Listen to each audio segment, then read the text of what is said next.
se escucha. Buenas tardes. Profe, buenas tardes. Vale. Buenas tardes, profe. Voy a colocar la presentación.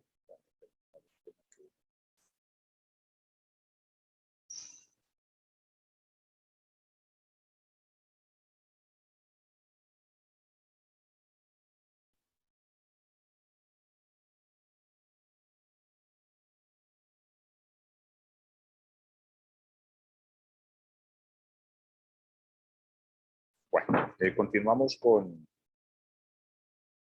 anquilostomas, con tricocéfalos producidas por capilaria hepática o capilaria filipensis. Esta patología es rara, no es frecuente, como trichuris, es un parásito menos frecuente, tiene un ciclo de vida un poquito más complejo, no es tan fácil la infección, no tan frecuente la infección.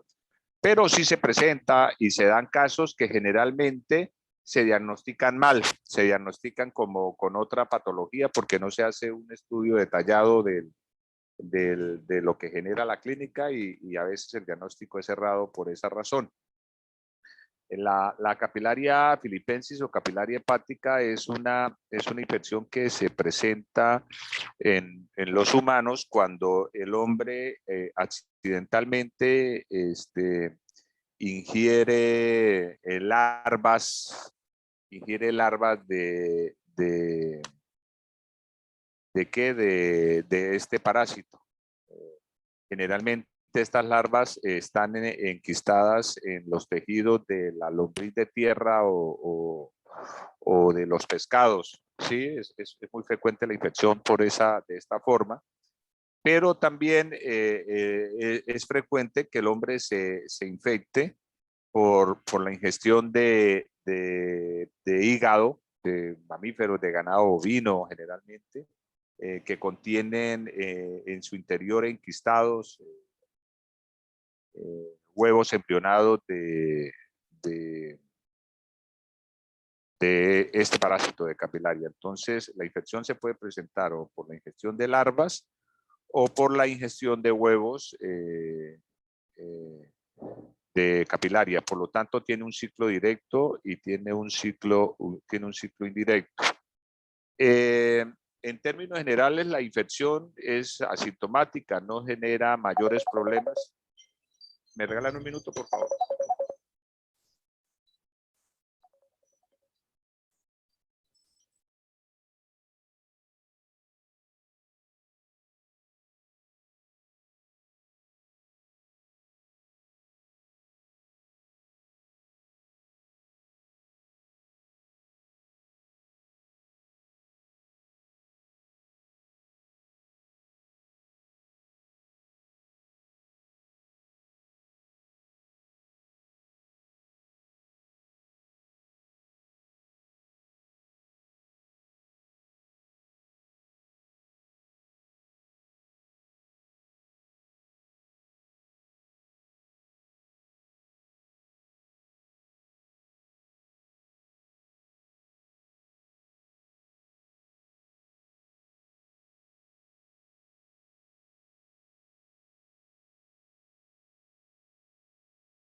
Aló, listo, chicos, qué pena, pero es que me había entrado una llamada urgente.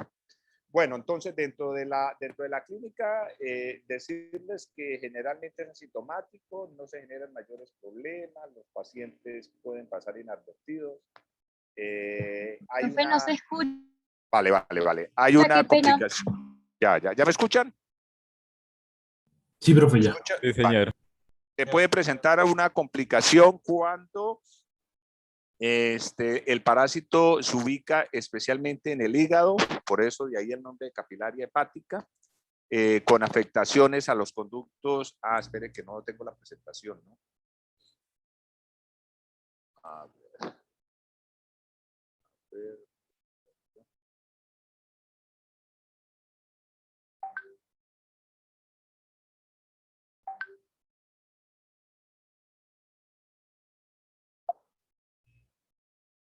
Con afectaciones de los conductos hepáticos, yo creo que la principal complicación y todo lo que la clínica que se genera de este organismo se genera por ese tema.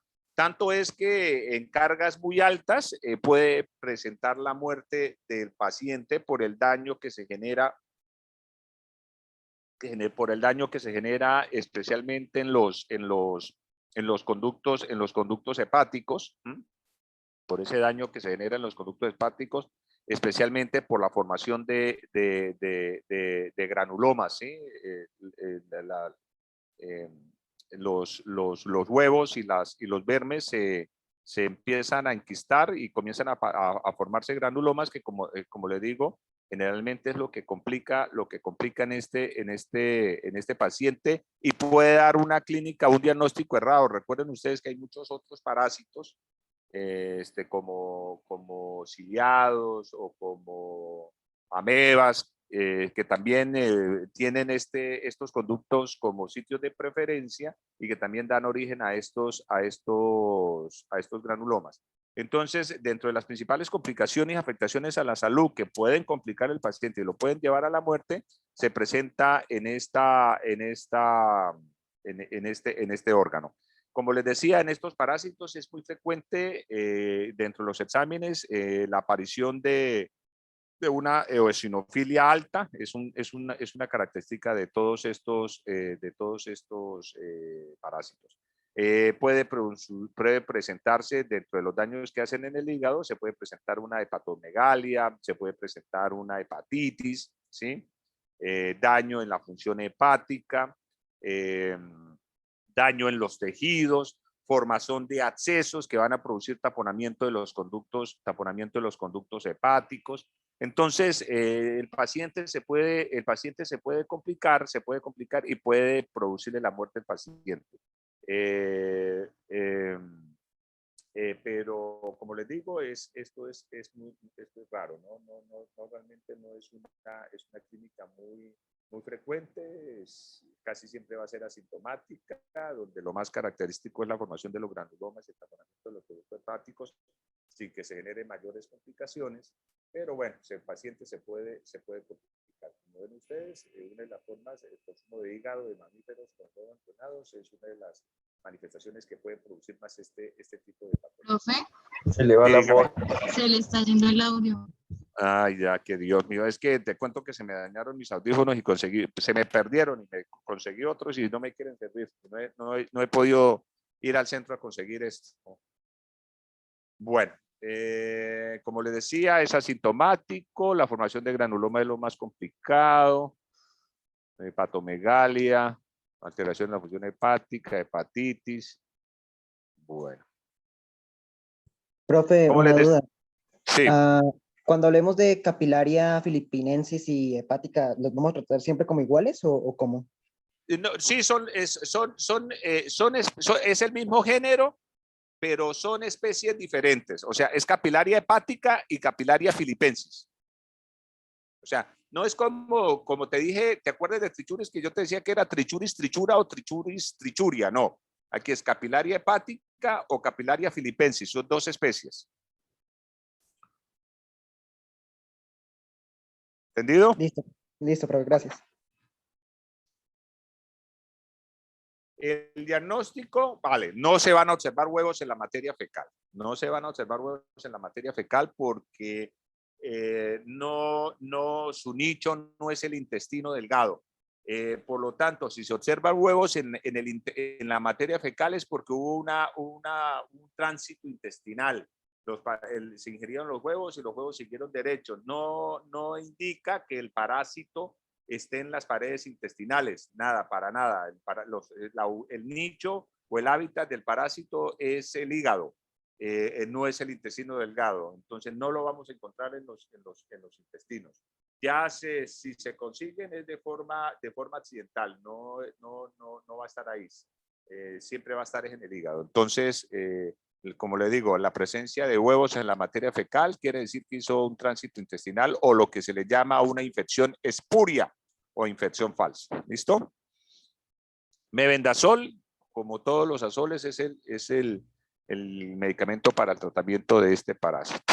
El diagnóstico de la enfermedad se hace asociado a la presencia, a la clínica y a la necesidad de tomar una biopsia, ¿sí? Para la toma de muestras de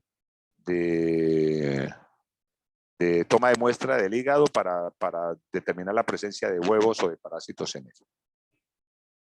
Vale.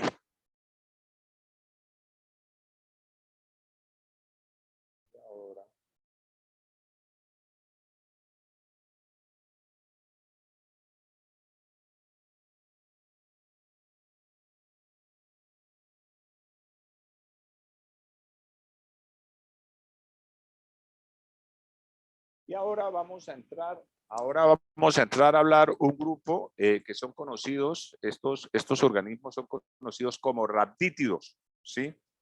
Dentro de esta especie de los rhabdítidos, esperen a ver.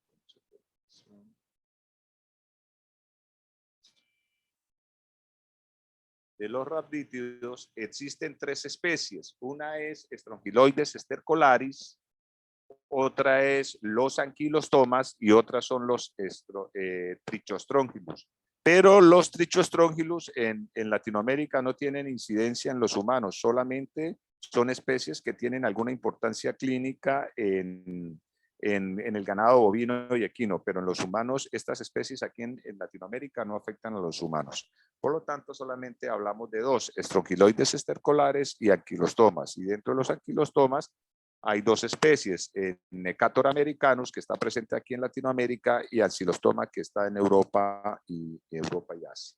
Es una familia de gusanos parásitos que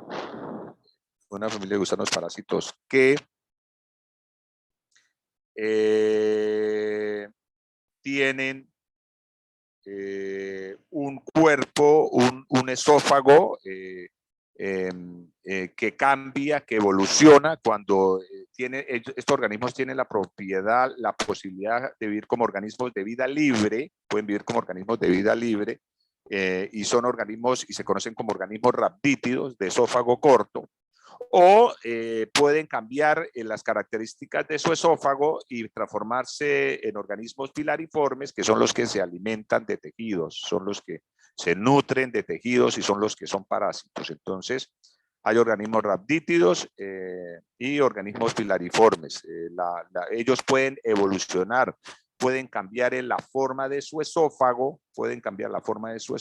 y evolucionar hacia organismos parásitos. El primero de ellos es Strongyloides stercolaris. Es la especie que afecta a los humanos, pero existen otras especies, ¿sí? Que son parásitos de otros organismos que también afectan bastante a los humanos. Entonces, es de cuidado, aunque realmente la más peligrosa para nosotros es Stercolaris, aunque como les decía, las otras especies pueden producir larva migrans, entonces en pacientes sensibilizados, entonces es de cuidado. Es un parásito en la cual en esta especie la única que es parásita es la hembra, se le llama hembra partenogénica. La hembra apenas se forma,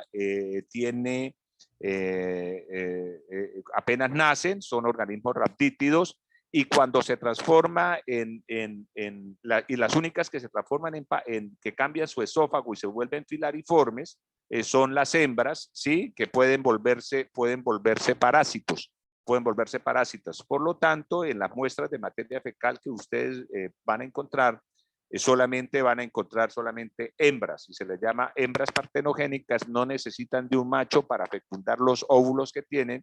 Los óvulos comienzan a autofecundarse y comienzan a madurar y producir más huevos. Esta fotografía que ustedes ven acá, sabemos, son dos razones para saber que es un organismo parásito. Uno, por la forma del esófago, que es largo, por el extremo puntiagudo. Recuerden ustedes que las hembras tienen el extremo puntiagudo.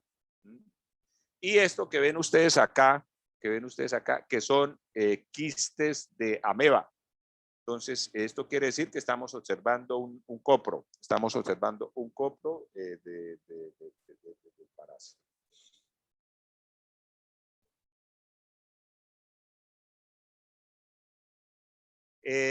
Tienen un ciclo de vida. A ver, bueno, vamos aquí al ciclo.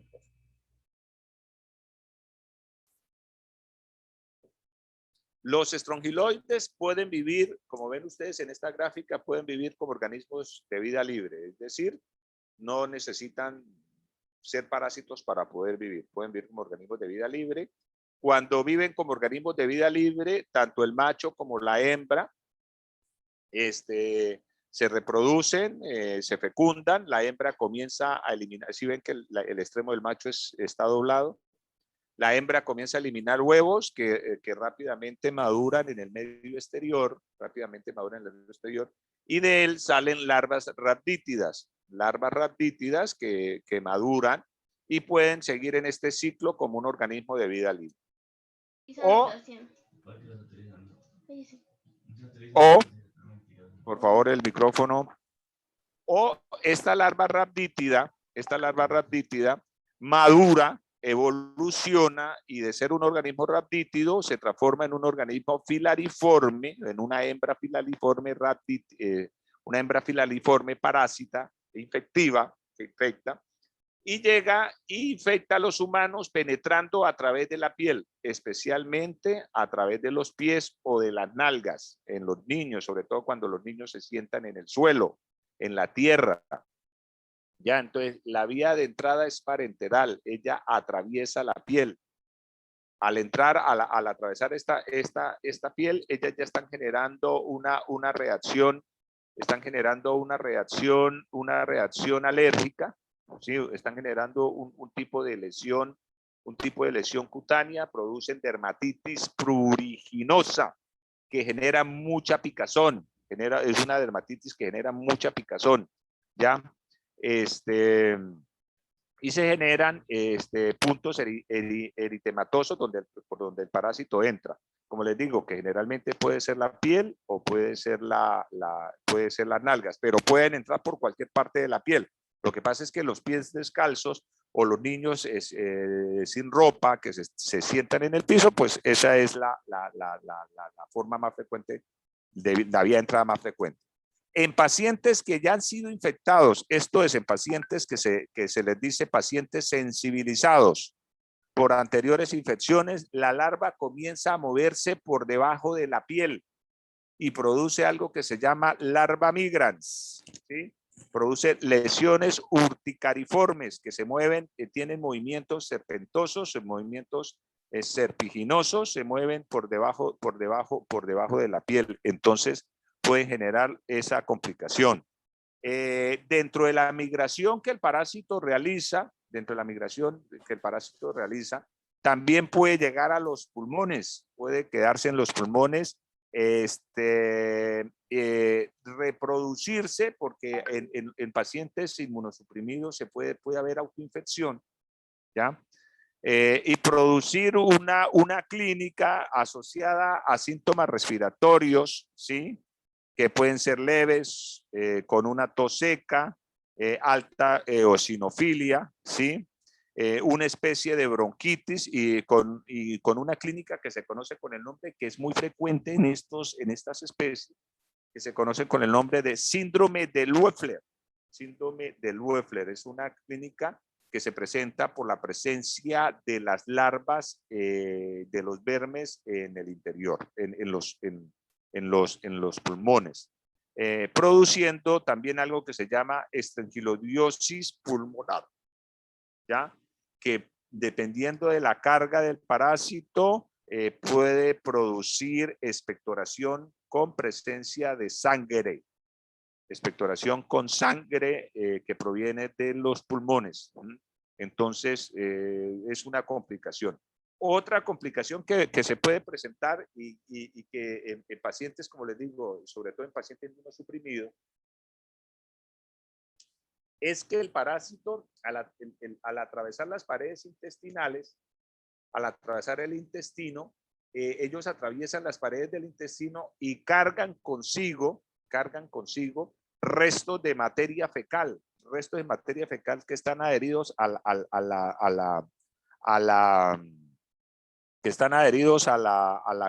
la piel, ¿sí? Y comienzan a moverse, por todo el cuerpo, y entre esos restos de materia pues de materia fecal van llevando bacterias que van a infectar otros órganos, ¿sí? Durante la migración que ellos generan, y pueden llevar restos de esta bacteria a los pulmones, al corazón, al cerebro. Entonces pueden traer complicaciones que pueden ser graves y pueden producir la muerte del paciente. Entonces, como ven, es un tema delicado. A nivel del intestino, cuando están en el intestino, a nivel intestinal, traen la clínica es muy asociada a cualquier parasitosis con un cuadro asociado a dolores intestinales, dolores epigástricos, como todo, elevada sinofilia, náuseas, vómitos, diarrea. Cuando se complica esta diarrea se vuelve profusa, ¿sí? Con pérdida de sangre, ¿sí? Trastornos en la coagulación y síndromes de mala absorción intestinal. Entonces, puede complicar la situación del paciente, puede complicar bastante la situación del paciente. Por lo tanto, es un parásito que hay que tener muchísimo cuidado, especialmente en pacientes sensibilizados. Ya en el intestino también, cuando las cargas son muy altas y las migraciones son constantes, pueden entrar a la vesícula, los conductos biliares, afectar los conductos biliares, los conductos hepáticos, afectar el páncreas, pueden producir apendicitis, ¿sí? Por la migración pueden llegar al apéndice y producir apendicitis, pueden producir peritonitis, ¿ya? Con complicaciones como gastritis, esofagitis, como les decía, pueden llegar al riñón, al corazón, a la próstata. Dentro de la migración puede llegar a cualquier lado.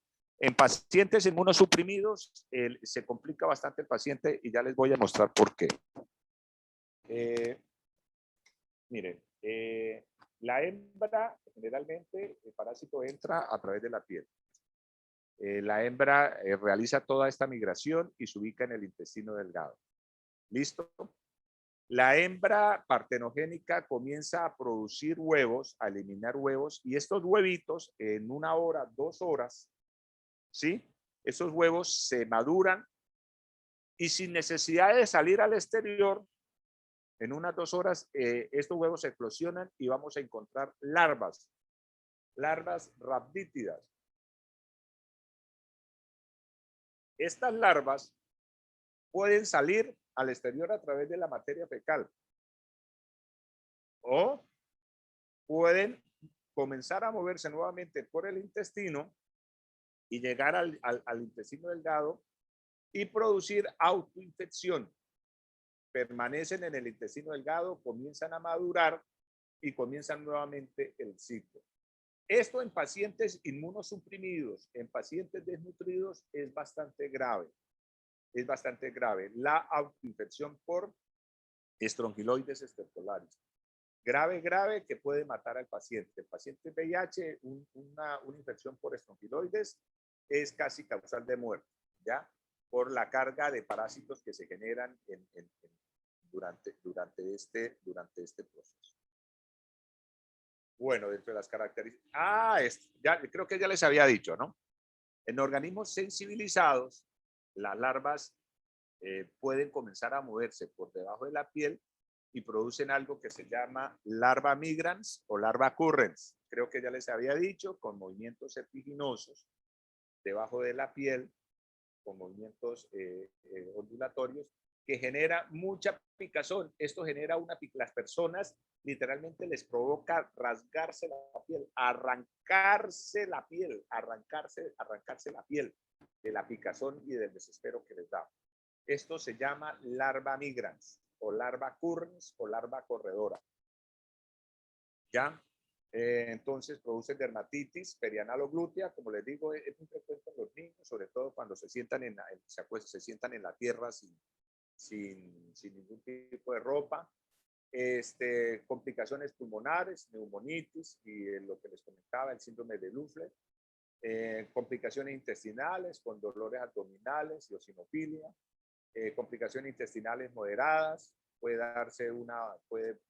ser ulceroso con diarrea, náusea, vómito, anorexia, o complicaciones intestinales graves, casi siempre pacientes inmunosuprimidos, donde se puede producir úlceras en el colon.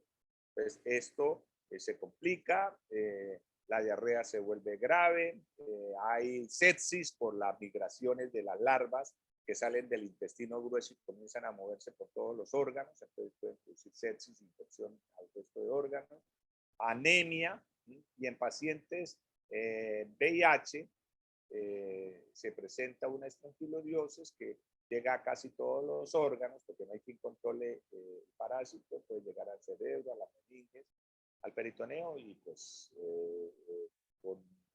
producir choque y producir la muerte del hueso. La entrada de las larvas son L3. Queda.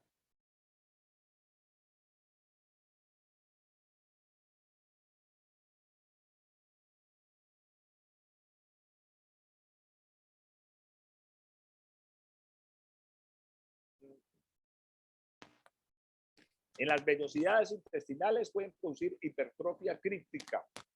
Dañan las células intestinales, dañan la capacidad de absorción. Entonces se vuelve otra complicación en este tipo de pacientes. La presencia de granulomas es muy frecuente. Bueno, lo que les comentaba, las infecciones bacterianas, las bacterias apenas para intestinales y comienzan a adherir bacterias a su piel. Profe, ahora casi no se le escucha. Vale, que las coinfecciones bacterianas en estas infecciones, que es de lo más complicadito, es grave por el hecho de que el parásito arrastra adheridos a su piel restos de bacterias que están en el intestino grueso y que pueden llegar al cerebro, que pueden llegar al corazón, que pueden llegar a los pulmones y pueden producir complicaciones considerables, que es lo que les decía, pueden producir la muerte en este tipo de pacientes.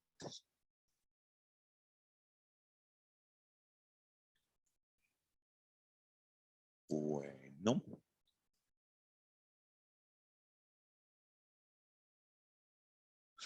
A ver que no se me quede nada de lo que les decía.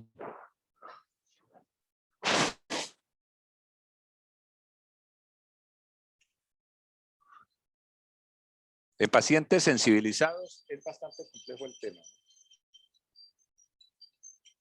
Bastante complejo el tema.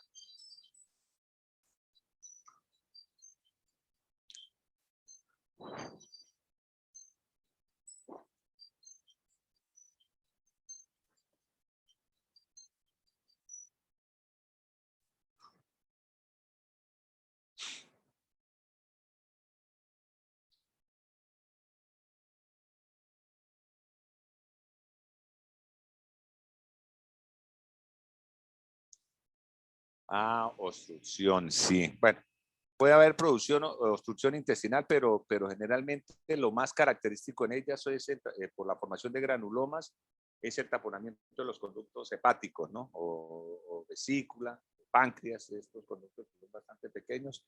Entonces, es una de las características de la obstrucción. Peritonitis. Listo.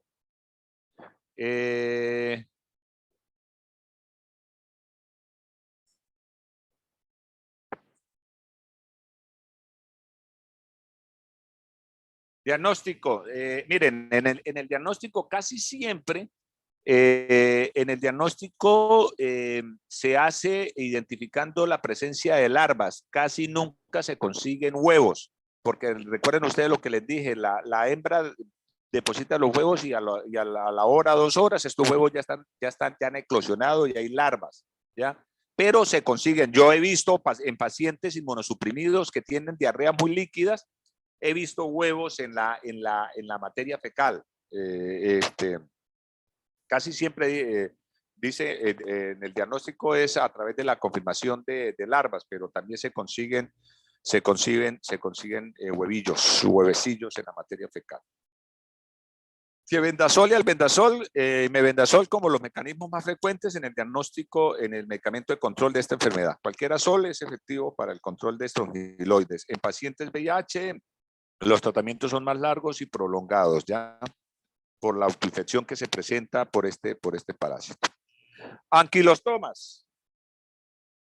Bueno, la anquilostomiasis es una enfermedad que se conoce con el nombre de enfermedad del campesino o enfermedad del minero, o se le llama también geohelmintiasis. ¿Por qué creen ustedes? ¿Porque está en la tierra?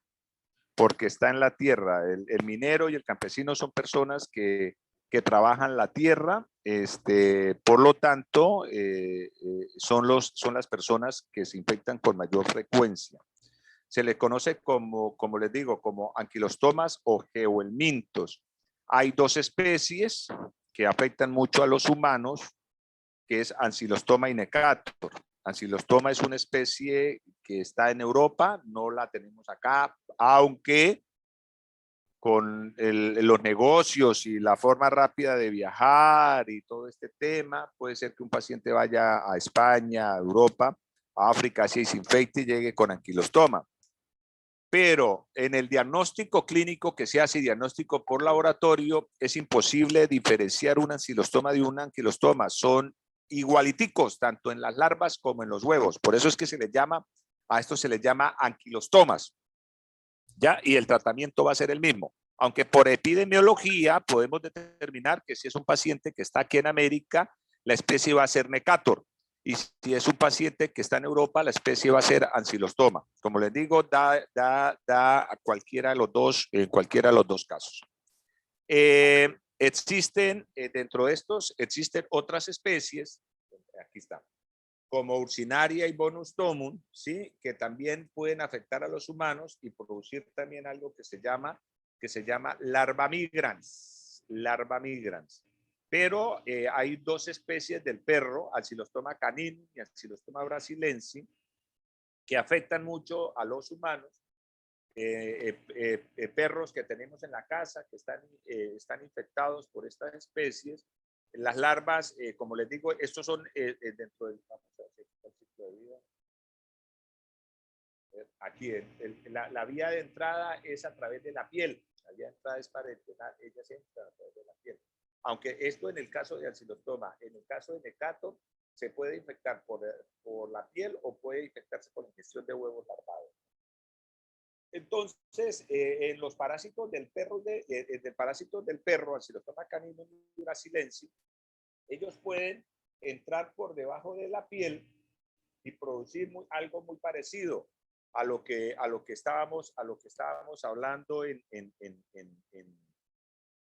estrongiloides, producir una reacción alérgica con mucha picazón que se presenta por el movimiento del gusano por debajo de la piel, ¿sí? Que se conoce como larva migrans cutánea.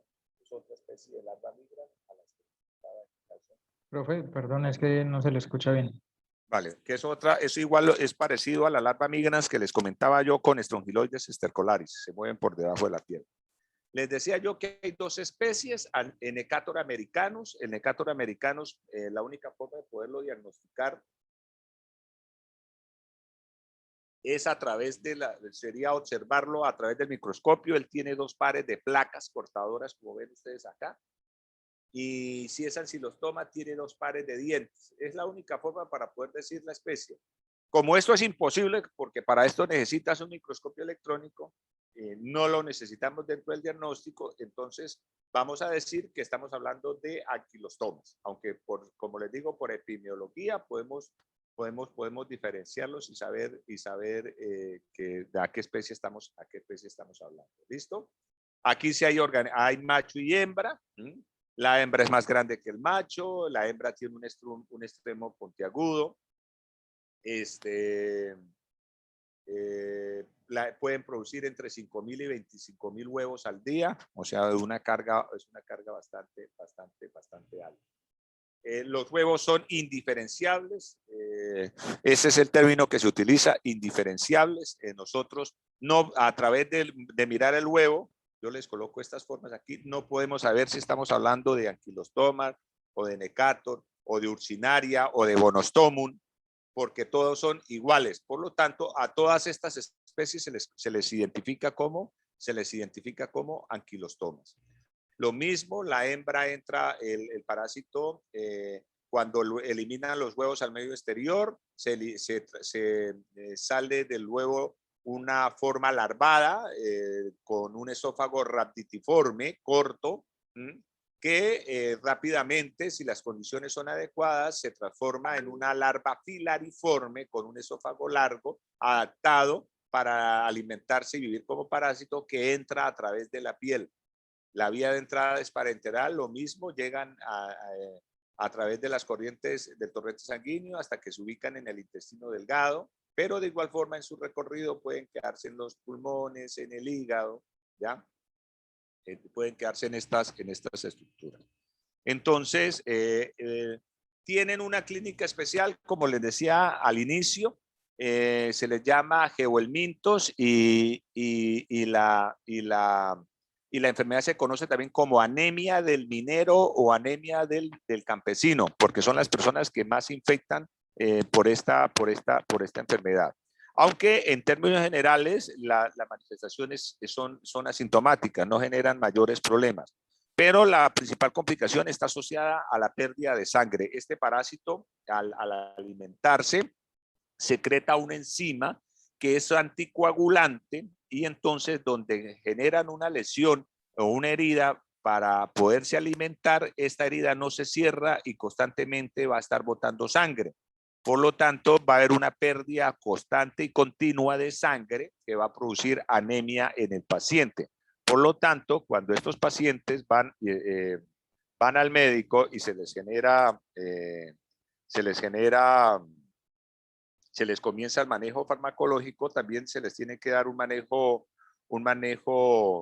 suplementos de hierro, o en algunos casos, si están muy complicados los pacientes, transfusiones de sangre para suprimir el déficit o la pérdida de hierro que se presenta por esta anemia, ¿vale? De igual forma, hay una clínica general asociada a todas las parasitosis, que es la pérdida diarrea, malestar general, cólicos, anorexia, mareos, vómito, ¿ya? Que es frecuente en estos parásitos, en estas parasitosis, y una alta eosinofilia, ¿no? Como características de esto. Aunque la clínica más importante pues se presenta por la anemia que se produce por el parásito, por la dermatitis que se presenta cuando el parásito entra, atraviesa la piel, Y por las hemorragias que se presentan en los pulmones. Cuando llegan a los pulmones, como ven ustedes aquí en el ciclo es muy parecido al de estrongiloides, ellos se ubican también en los pulmones, entonces traen también una clínica muy parecida a la que les comentaba en estrongiloides, con disnea, tos y adenopatías, que se conoce como el síndrome de Löfgren. Al igual que en estrongiloides, también comienzan a atravesar las paredes intestinales y también pueden llegar a llevar adheridos en esta pared restos de bacterias, y esto hace que se produce también coinfecciones bacterianas con afectaciones de órganos, de varios órganos, dependiendo de por donde ellos se atraviesen. Como les decía, la principal complicación es el tema, está asociado a la pérdida de sangre. Hay un déficit de albúmina en la sangre. Puede presentarse descompensación cardíaca, y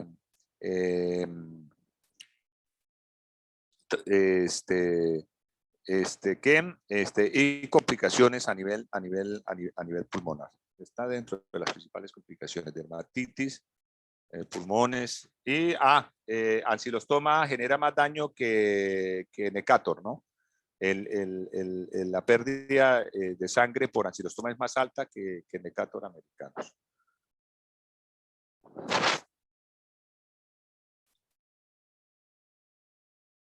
Anemia microcítica con carencia de hierro, fatiga, cansancio. Los pacientes van a estar muy cansados, muy fatigados, con presencia de disnea. Una complicación es que puede presentarse descompensación cardíaca.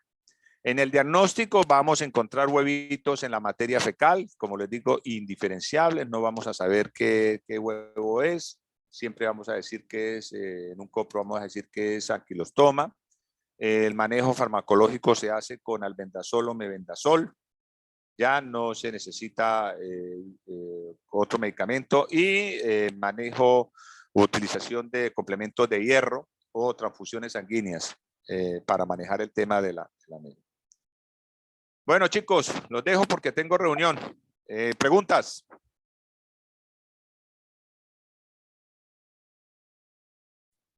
Creo que ninguna, profe. Todo está Bueno. muy claro. En la próxima clase vamos a hablar, antes de empezar céstodos, tremátodos, vamos a hablar de toxoplasmosis. ¿Listo? Entonces arrancamos con toxoplasmosis, que es otra infección producida por Toxoplasma gondii, es un parásito tisular. Ya no es intestinal sino tisular, entonces antes de arrancar tremátodos arrancamos con ese. ¿Listo? Tenía que habérselos dado antes, pero se me olvidó. Arranqué fue con Ascaris y esto, y se me pasó. Entonces en la próxima clase lo vemos. ¿Listo? Listo, profe. Bueno, Listo, chicos, profe, muchas un gracias. abrazo. Buena tarde. Gracias, Y estamos profe. hablando. Hasta luego. Hasta luego.